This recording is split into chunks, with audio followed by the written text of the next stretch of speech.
By the mid-1980s, the United States Air Force had risen from the ashes of Vietnam. It had been reorganized and re-equipped, but had not yet been tested in battle. Saddam Hussein would provide a testing ground in the Middle East. The USAF would dazzle the world with an unprecedented display of technological warfare. And now, the Air Force once again faces an uncertain future. Technological and strategic possibilities are unlimited, but the money to realize them is not.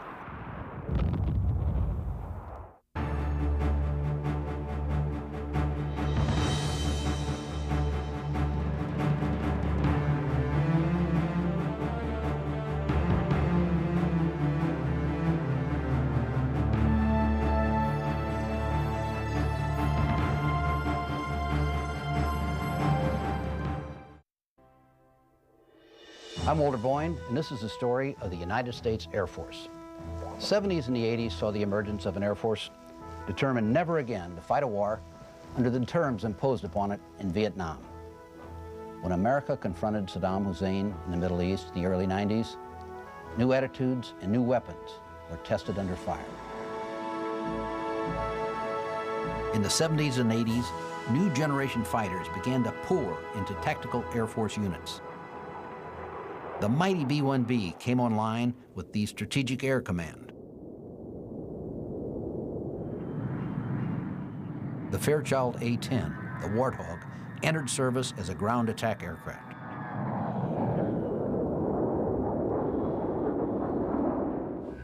Airborne command and control was extensively developed.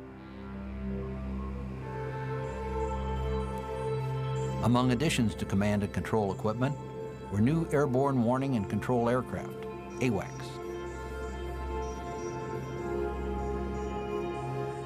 The E-8 J-Stars can detect ground movements by radar.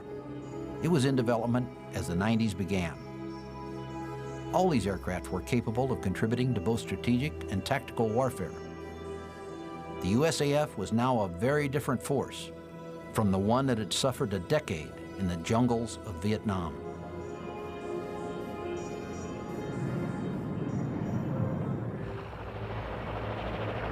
When the Soviet Union began to show signs of dissolution, the military services had the foresight to plan war games, envisioning a crisis in the Middle East. But a failure of intelligence gathering prevented them anticipating Iraq's reckless adventure of August 2nd, 1990. Saddam Hussein's forces swept into Kuwait. They took only hours to place the fourth largest army in the world on the borders of Saudi Arabia.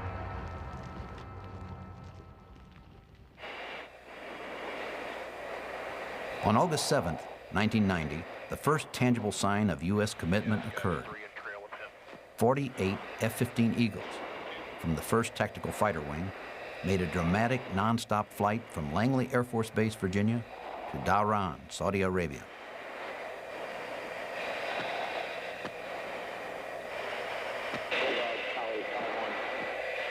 F-15s, like most fighters, are uncomfortable to fly after 2 or 3 hours.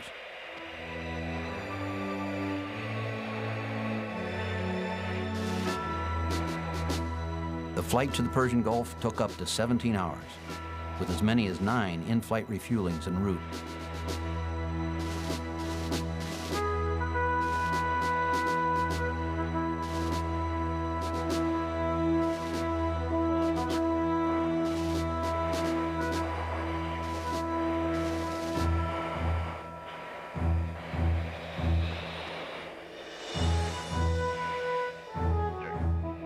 It was the most arduous and most effective show-the-flag effort in aviation history.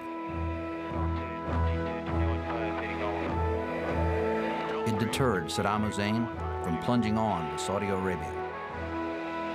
Had the Iraqi army rolled on, the ultimate victory in Desert Storm would have been delayed for months. The F-15's marathon flight had achieved its objective.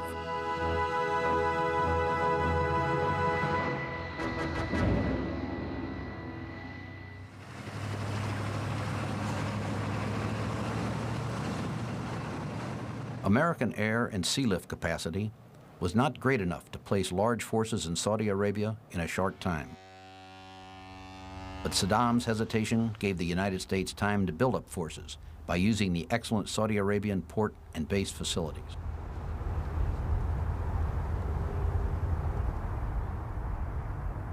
The early F-15 show of strength was followed by a continuous buildup of American forces.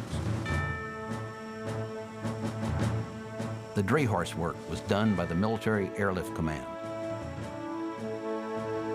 It brought in paratroopers, tanks, Patriot missile batteries, and all the incredible equipment needed for modern warfare. By the end of the campaign, almost 5 billion ton-miles of personnel and cargo would be flown. As Air Force Chief of Staff General Merrill McPeak explained at the time, it was a massive airlift undertaking. It's really something like moving Oklahoma City, all of its people, all of its vehicles, all of its food, all of its household goods, halfway around the world. In essence, we're doing the equivalent of a Berlin airlift every 6 weeks, a magnificent performance and one only the United States, I think, could have achieved. In Saudi Arabia, the USAF went into action while the other coalition forces assembled. Electronic surveillance of the battlefield began. Among the aircraft used was the latest version of the Lockheed U-2. In a risky move, the two prototype Grumman-Boeing E-8A J-Stars aircraft were sent to the Gulf, 6 years ahead of their scheduled deployment date. The E-8As are designed primarily to survey the land battle, but they also supplement the AWACS in controlling the air battle.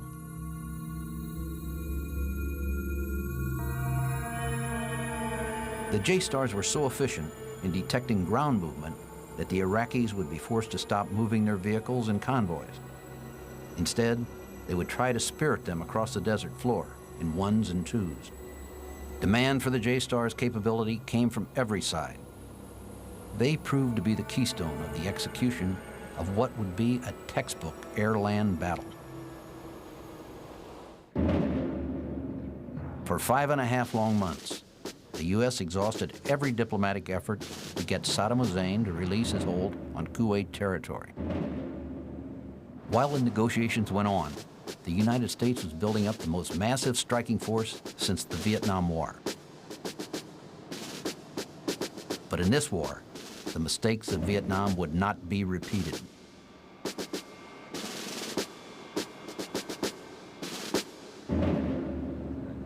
President George Bush and Secretary Cheney enunciated their policies. Then they left General Colin Powell and the military commanders on the scene to carry them out. No, the only Iraqi action I'm aware of was the artillery. This was not another Vietnam. This time the rules of engagement made sense. The war was to be fought as intensely and as precisely as possible, with the idea of winning in the shortest possible time. General Norman Schwarzkopf was designated commander of all the coalition forces. He chose Lieutenant General Charles A. Horner as commander, Central Air Forces. Horner's job was to coordinate all air operations of the coalition.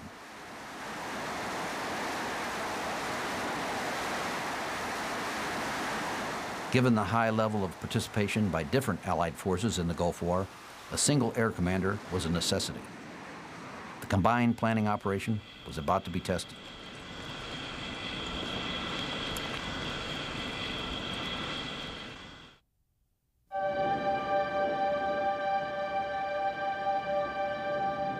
As the sun set on the evening of January 16, 1991, secret preparations for the coalition attack were completed.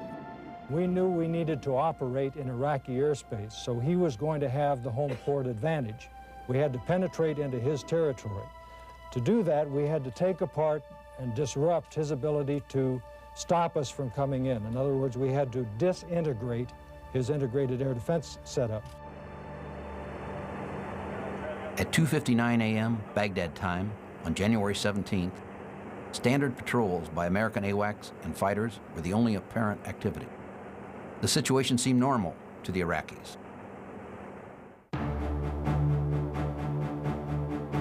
At 3 o'clock a.m., an